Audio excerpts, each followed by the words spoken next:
النهارده بقى هناكل شويه كشري حلوين قوي، بس من ايد بنتي بصراحه. وهيعجبكم قوي قوي قوي، وخفيف جدا.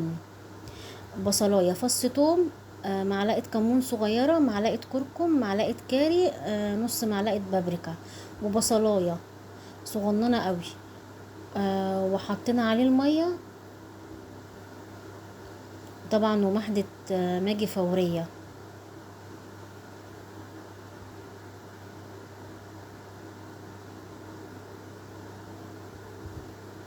دي رشه سكر.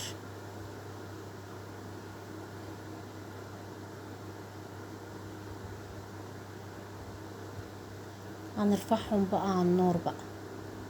طبعا الملح مش هنحطه دلوقتي، لما يستوي احنا فاهمين طبعا. آه دي معلقة صلصة متسبكة، وعليها طماطمية متقطعة كده، طماطمية واحدة بس. وسيبناهم بقى مع نفسهم على النار. طبعا هي كانت مولعة على المية السخنة عشان تسقط فيها المكرونة.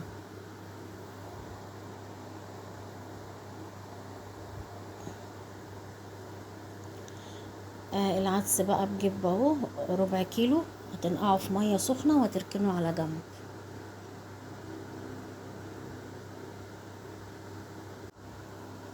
دي المية بقى اللي هنسلق فيها المكرونة. انا عايزة المكرونة النوع ده، على فكرة متوفرة عند اي علاف. طبعا معلقة الملح. طبعا احنا عارفين الزيت ملوش لازمة، بيعوم من على الوش، ملوش لازمة نحطه على مية السليق. آه 7 فصوص توم كبار، 2 فلفل حامي متقطع،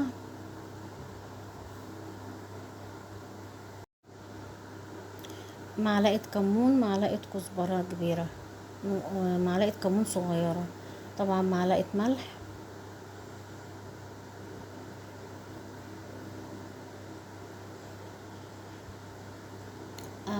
تفرميهم بقى، تعمليهم كده براحتك اللي انت عايزاه، بس هنستخدمهم دولت لكذا حاجة يعني.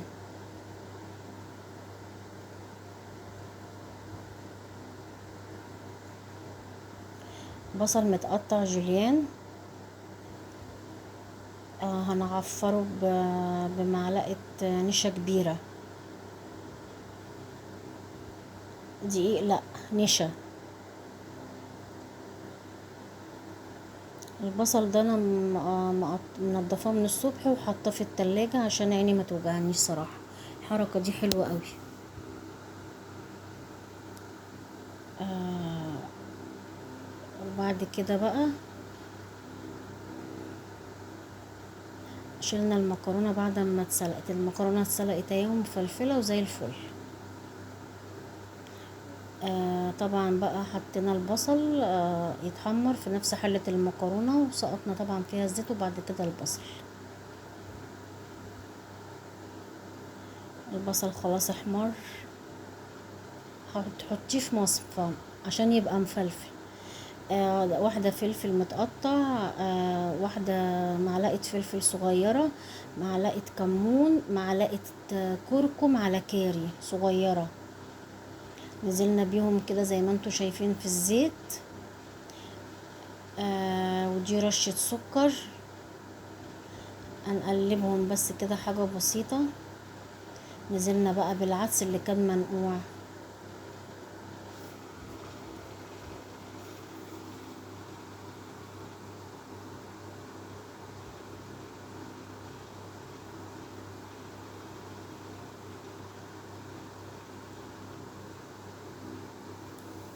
اديناها بقى المية، مية سخنة طبعا. هنسيبه حوالي 10 دقايق بس كده، كام غلوة. يبقى حطينا معلقة كمون، نص معلقة سكر، معلقة صغيرة كركم على كاري، واحدة فلفل متقطع، وفص توم صحيح. بتدغدغيه كده بالسكينة مش اكتر يعني. دي بقى الصلصة.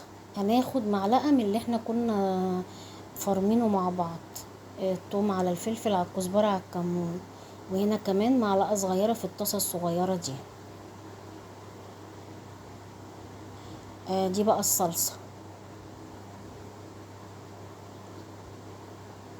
هنحط رشة السكر. رشة السكر ما بتخليكي معدتك ما توجعكيش من التقلية بتاعت الصلصة. هننزل بقى بحوالي فنجان من الخل بعد كده، معلقتين 3 براحتكم، يعني ما عايزين معلقة براحتكم. لا مش صلصة فتة، عشان ما حدش يقول لي صلصة فتة. صلصة الفتة بتحط لها شوربة اللحمة.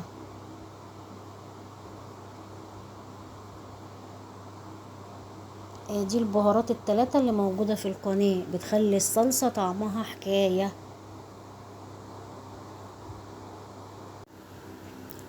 نزلنا بقى بالصلصة بعد الخل، وهنحط طبعا نص معلقة سكر. اللي مش حابب عشان مستكفي يعني باللي اتحطت واحنا بنحمر التومة والفلفل براحته. البصل بصوا حلو ازاي ومقرمش. والعدس خلاص بقى. هتنزل هي الرز متهيألي. نص كيلو رز وربع عدس. حلو قوي على فكرة ل5 افراد يعني. ده فص الثوم الصحيح اللي انا حطاه، طعم بس احسن من الثوم البودرة بصراحة. ده الملح طبعا، والفلفل ده ما بيبقاش حامي في الرز، وانتوا هتشوفوا النكهة عاملة ازاي، بيدي نكهة حلوة قوي.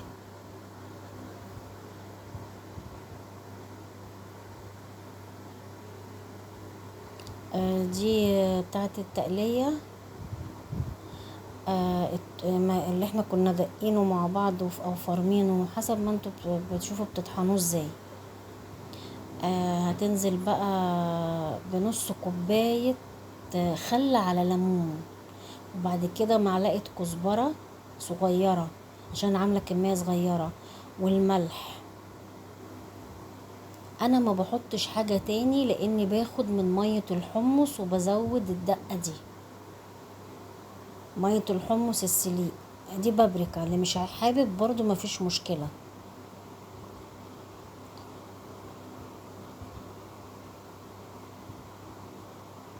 بتغلي غلوتين وخلاص على كده. هتحطي بقى مغرفتين من مية الحمص او مغرفة، لان يعني مفيش حد عندنا بيحبها الا نفرين 2 بس بصراحة. هما فردين 2 بس، فهي اصلا في الاخر يعني بصراحة اترمت بقيتها.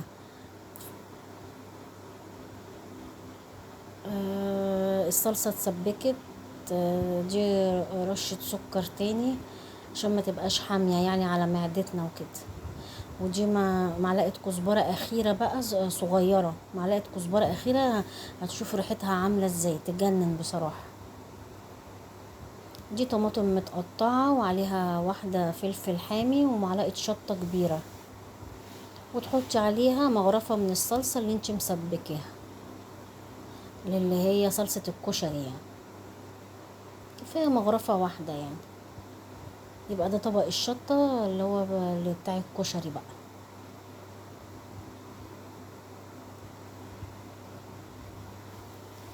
كده طبعا بقى ايه، الكشري جاهز، والرز خلص، والصلصة جهزت، والحمص جاهز. الكشري كده كان خلص. واذا عجبكم الفيديو ما تنسوش لايك، والسلام عليكم ورحمة الله وبركاته.